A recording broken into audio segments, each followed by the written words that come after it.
आता आम्ही ऑलमोस्ट पूर्णपणे उज्जैनची मेन मंदिर फिरलेलो आहे. तर तिथे आता आम्ही त्यांचं रुरल एरिया चेक करतो. ते जागोजागी घरच आणि हॉटेल जिथं तुम्हाला कमी नाही. तुम्ही कुठल्याही सीझनला आलात तरी तुम्हाला एक ना एक तर हॉटेल मिळूनच जाईल. भले स्टेशनपासून जवळ नाही मिळणार, पण मंदिरापासून जवळ खूप हॉटेल्स आहेत. ते तुम्हाला इझिली मिळतील, तेही कमी किमतीमध्ये. मित्रांनो, आता आम्ही जातो आहोत काळ भैरव मंदिराला.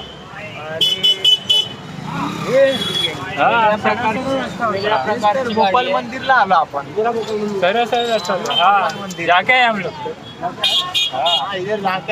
आता काळ भैरव मंदिरासाठी जातो.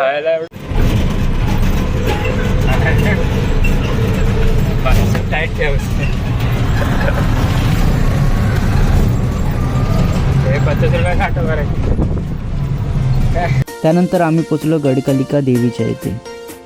असे म्हटले जाते, कवी कालिदास गडकलिका देवीचे उपासक होते. कालिदास यांच्याबद्दल असेही मानले जाते की जेव्हापासून त्यांनी या मंदिरात पूजा अर्चना सुरू केली तेव्हापासून त्यांच्या प्रतिभावना व्यक्तिमत्वाची जडणघडण होऊ लागली. कालिदासाने रचलेल्या श्यामला दंडक हे महाकाली स्रोत एक सुंदर रचना आहे.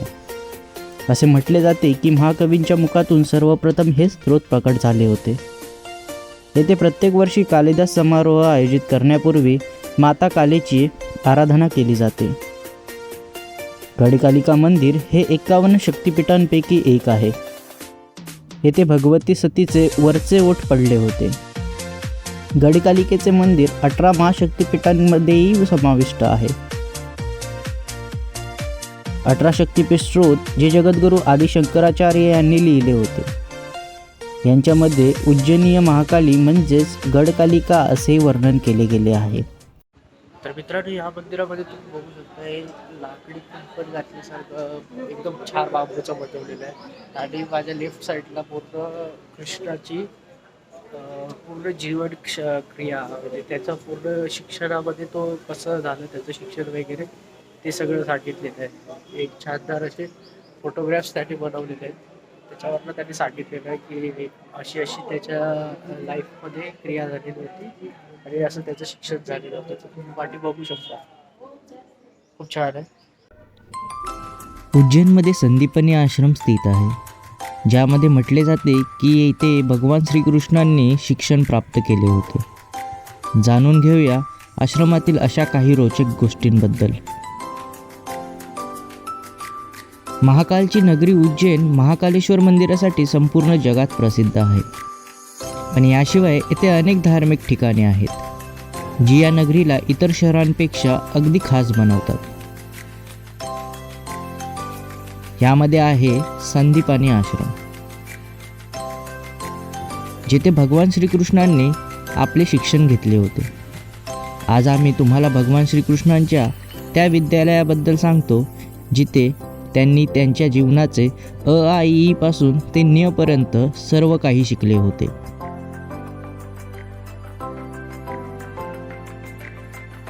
उज्जैन धार्मिक महत्त्वाशिवाय महाभारताच्या काळात सुरुवातीला शिक्षणाचे प्रमुख केंद्र होते.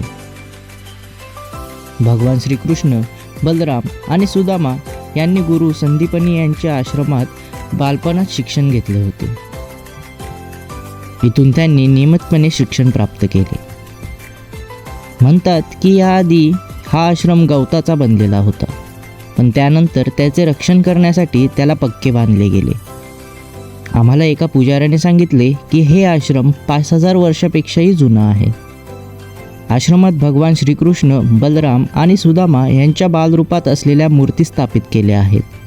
सर्वजण विद्यार्थीप्रमाणे हातात पाटी आणि लेखणी घेतलेले दिसतात. जेव्हा बाळ श्रीकृष्ण शिक्षणासाठी आले होते तेव्हा त्यांचे वय 11 वर्ष होते.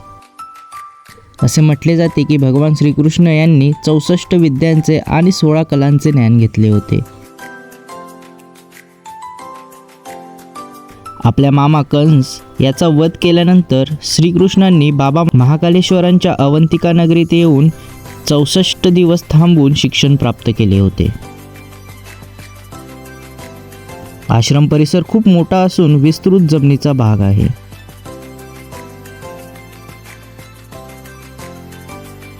येथे अनेक मंदिरे आहेत. मुख्य मंदिर म्हणजे गुरु संदीपानी यांचे आश्रमच आहे. या ठिकाणी स्थित असलेल्या एका मंदिराला सर्वेश्वर महादेव मंदिर असे म्हटले जाते, जिथे 6000 वर्ष जुने शेषनागासह नैसर्गिक स्वरूपात असलेले शिवलिंग आपल्याला पाहायला मिळते.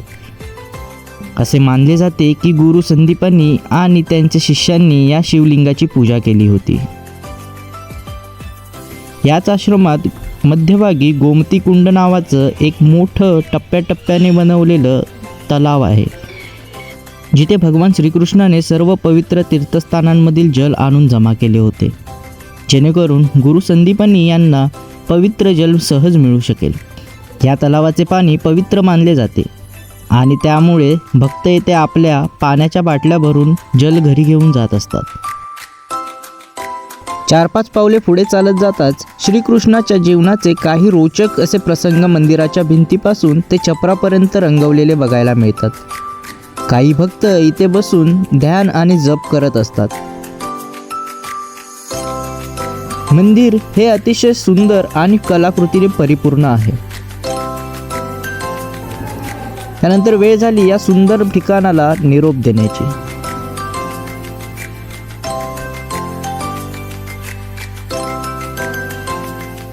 ग्रह का शिव रूप में जन्म स्थान जन्मभूमि पूरे विश्व में एक ही मंदिर है मंगल ग्रह का।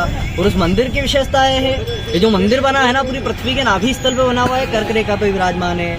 ये मेष और वृश्चिक राशि के स्वामी है, वो 9 ग्रह के सेनापति है। जैसे शनि शिंगणापुर में शनि महाराज को काला कपड़ा तेल वगैरह चढ़ाते ना, उसी प्रकार ये मंगल ग्रह को लाल चीज़ों का पंचदान चढ़ाते हैं अपने और अपने परिवार के मंगल कार्य के लिए।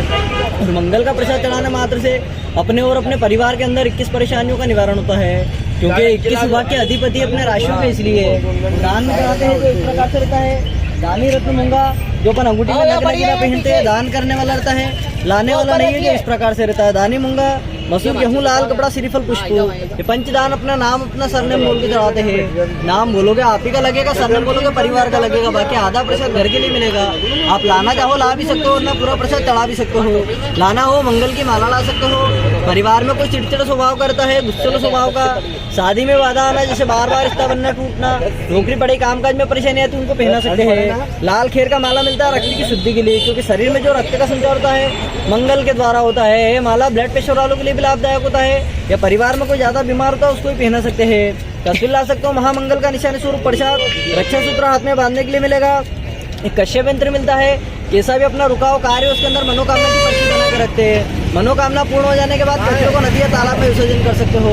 और एक मंगल का यंत्र मिलता है जो घर के व्यापार स्थान में रखते हैं 21 कष्टों के निवारण के लिए। इसके ऊपर 21 कार्य लिखे हैं महामंगल के। परिवार के किसी भी सदस्य को यदि कोई कार्य में रुकावट बाधा आती है तो यंत्र की घर से कुमकुम से पूजा करके निकलते हैं, जिससे कार्य अपना सफल होता है।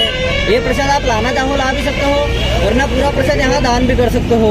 और ये दार्शनिक प्रसाद है भैया, ना तो किसी दोस्त के लिए चढ़ाते ना कोई पूजा के लिए। ये इसलिए चढ़ाते हैं अपने ऊपर और अपने परिवार के ऊपर जितनी भी भार पीड़ा बाधाएं रहती है उसका निवारण होता है। और क्या है भैया, उज्जैन में एक ऐसा मात्र मंदिर है जहाँ पे दान चढ़ाने मात्र से अपनी उज्जैन की यात्रा पूर्ण मंगल में होती है। क्यों होती है? क्योंकि यहाँ पूरा पृथ्वी का नाभि स्थल है, केंद्र बिंदु है। और 9 ग्रह के सेनापति अपने राशियों के इसलिए संपूर्ण परिवार का दान है। 250 रुपये का आता पूरा श्रृंगार है, जिसमें आप आए आपके परिवार के छोटे बड़े नहीं आ पाए उनका भी लगता है। और यहाँ प्रसाद भी व्यवस्थित तरीके से चढ़ता है, ऐसा नहीं कि हमने दीजिए और चढ़े। जैसे पंडित जी बैठे हैं यहाँ पे ऊपर, जैसे आप और हम खड़े इस प्रकार से दर्शन होंगे आपके। पंडित जी बैठे बेकायदा आपके हाथों में देके नाम और सरनेम बुलवा के चढ़वाते। संपूर्ण परिवार का दान है 250 का आता पूरा श्रृंगार जी, आपका नाम बोलना, सरनेम बोलना और जो मनोकामना बोल के मंदिर में चढ़ा देना। ये लीजिए देना पूरा श्रृंगार जो परिवार के उसे चढ़ेगा। त्यानंतर आम्ही पोचलो मंगलनाथ मंदिराजवळ. मंगलनाथ मंदिर उज्जैनमधील एक प्रसिद्ध आणि प्राचीन धार्मिक स्थळ आहे. हे मंदिर भगवान शिवाला समर्पित आहे.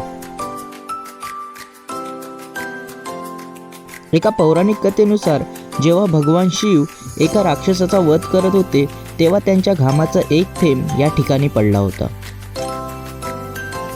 ज्यामुळे येथे शिवलिंग प्रकट झाले. असे म्हणतात की या ठिकाणावरूनच मंगळ ग्रहाचा जन्म झाला आणि म्हणूनच या मंदिराला मंगलनाथ मंदिर असे नाव देण्यात आले.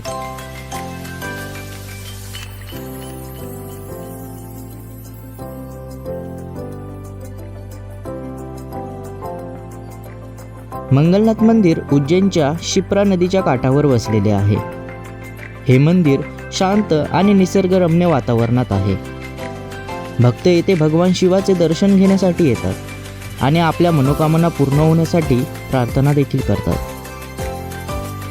या ठिकाणाला मंगळ ग्रहाचा उगमस्थान असे मानले जाते. त्यामुळे कुंडलीतील मंगळ दोष दूर करण्यासाठी येथे विशेष पूजा केली जाते. त्यामधली एक म्हणजे भातपूजा. भातपूजा ही या मंदिरातील एक प्रमुख पूजा आहे. मंगळ ग्रहाशी संबंधित दोष दूर करण्यासाठी येथे भक्तगण येतात आणि भातपूजेद्वारे आपले दोष निवारण करतात. कर्कवृत्त ट्रॉपिक ऑफ कॅन्सर या ठिकाणावरून जात असल्यामुळे या ठिकाणाला खगोलशास्त्रीय दृष्टिकोनातून महत्त्व आहे. असे मानले जाते की मंगळ ग्रहाच्या किरणांचे प्रतिबिंब या ठिकाणी पडते, ज्यामुळे या ठिकाणाचे आध्यात्मिक महत्त्व वाढते. मंगळ ग्रहाशी संबंधित असल्यामुळे मंगळवार हा दिवस येथे अत्यंत महत्त्वाचा मानला जातो. या दिवशी मोठ्या प्रमाणावर भक्त येथे येत असतात. त्याचप्रमाणे महाशिवरात्रीला येथे मोठ्या उत्साहाने पूजा आणि महोत्सव साजरा केला जातो. उज्जैन हे महादेवाच्या नगरीसाठी प्रसिद्ध आहे आणि मंगलनाथ मंदिर हे या शहरातील एक ऐतिहासिक आणि धार्मिक ठिकाण आहे. ज्यांना कुंडलीतील दोषांपासून मुक्ती हवी आहे त्यांच्यासाठी हे मंदिर विशेष आहे. आता आम्ही श्रीनाथ मंदिराजवळ आलो आहे. श्रीनाथ मंदिराच्या इथं आतमध्ये आलो आहे. हे आमच्या दिवसातलं म्हणजे ऑटोवाल्याने फिरवलेलं 5वं मंदिर आहे. ते 4 बोललेलं पण ते खुश होऊन 5वं पण आम्हाला दाखवलं आहे. सो 5वं मंदिर आहे आणि दिवसभरातलं मे बी 10वं की 12वं मंदिर असेल एकाच एरियामधलं. त्यामध्ये आम्ही कृष्णाचेही मंदिर फिरलो आहे, देवींचे, त्याबरोबर गणपतीचेही खूप मंदिर फिरलो आहे. तर आता आम्ही 5व्या मंदिरात आलो आहे. मी तुम्हाला दाखवतो कसं आहे त्यात. त्यानंतर आम्ही पोचलो श्रीनाथ मंदिरजवळ. उज्जैनमधील हे आमचं 5वं की 6वं मंदिर असावं. श्रीनाथ मंदिर हे उज्जैनमधील एक महत्त्वाचे ठिकाण आहे. हे मंदिर भगवान श्रीकृष्णाच्या बालरूपास समर्पित आहे. श्रीनाथ मंदिराची स्थापना 17व्या शतकात झाली होती. भगवान श्रीकृष्णाचा हा बालरूप म्हणजे श्रीनाथजी, ज्याला गिरिराज पर्वत उचललेल्या स्वरूपात ओळखले जाते. श्रीनाथजी हे मुख्यतः वल्लभाचार्य पंथाच्या अनुयायांसाठी महत्त्वाचे आहे. श्रीनाथजीची मूळ मूर्ती राजस्थानातील नाथद्वारामध्ये स्थापित आहे. परंतु महमूद गजनवीसारख्या आक्रमणांपासून मूर्तीला वाचवण्यासाठी ती काही काळ उज्जैनमध्ये आणली गेली होती. त्यानंतर ती तिथे स्थापित केली गेली. मंदिराचं स्थापत्यशास्त्र उत्कृष्ट आहे. यात प्राचीन हिंदू शैलीचा प्रभाव दिसून येतो. मंदिरात श्रीनाथजीची भव्य मूर्ती असून ती अतिशय सुंदर दगडात कोरलेली आहे. तिथे नियमित पूजा अर्चा आणि उत्सव मोठ्या प्रमाणात साजरा केला जातो. विशेषतः कृष्ण जन्माष्टमीच्या वेळी उत्सव हा फार मोठ्या प्रमाणात साजरा केला जातो.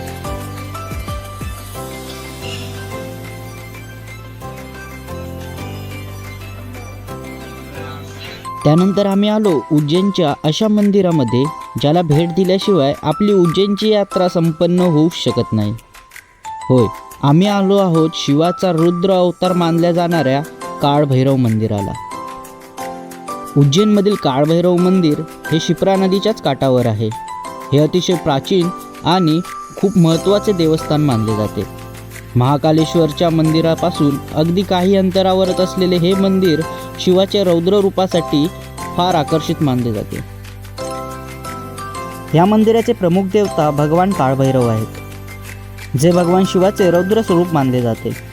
हे मंदिर हजारो भाविकांचे श्रद्धास्थान असून याचा इतिहास फार प्राचीन आहे आणि त्याचा उल्लेख स्कंदपुराण, शिवपुराण तसेच अवंतिका खंडामध्ये आहे. असे मानले जाते की हे मंदिर राजा भद्रसेन यांच्या काळात बांधण्यात आले असावे. उज्जैन शहराचे प्राचीन नाव अवंतिका असे होते. ते भारतातील 7 पवित्र नगरांपैकी एक मानले जाते. भगवान काळभैरवांना उज्जैनच्या रक्षणकर्ता देवतेचा दर्जा दिला गेला आहे.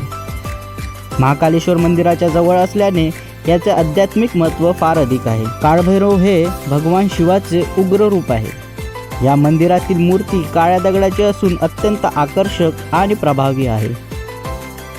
या मंदिराचे सर्वात मोठे वैशिष्ट्य म्हणजे येथे भगवान काळभैरवांना मद्य अर्पण केल्याची परंपरा आहे. असे मानले जाते की देवतेच्या मूर्तीच्या ओठांवर मद्य ठेवले की ते अदृश्य होते, ज्याला भाविक चमत्कार असेही मानतात. मंदिर प्राचीन स्थापत्य शैलीचे उत्तम उदाहरण आहे. त्याच्या भिंतीवर विविध कोरीव नक्षी व शिल्पकाम असून मंदिराची मूळ रचना 8व्या शतकातील असल्याचे सांगितले जाते. मात्र कालांतराने तेथे खूप काही बदल करण्यात आलेले आहेत. उज्जैन हे मालवा प्रदेशाचे सांस्कृतिक केंद्र मानले जाते आणि काळभैरव मंदिर या संस्कृतीचा महत्त्वाचा भाग आहे. येथे दररोज मोठ्या संख्येने भाविक भगवान काळभैरवाची पूजा करतात. विशेषतः कलाष्टमी आणि महाशिवरात्री या दिवशी मंदिरात मोठ्या प्रमाणात गर्दी असते. मंदिरात सिंदूर आणि तेल अर्पण करणे अत्यंत शुभ मानले जाते.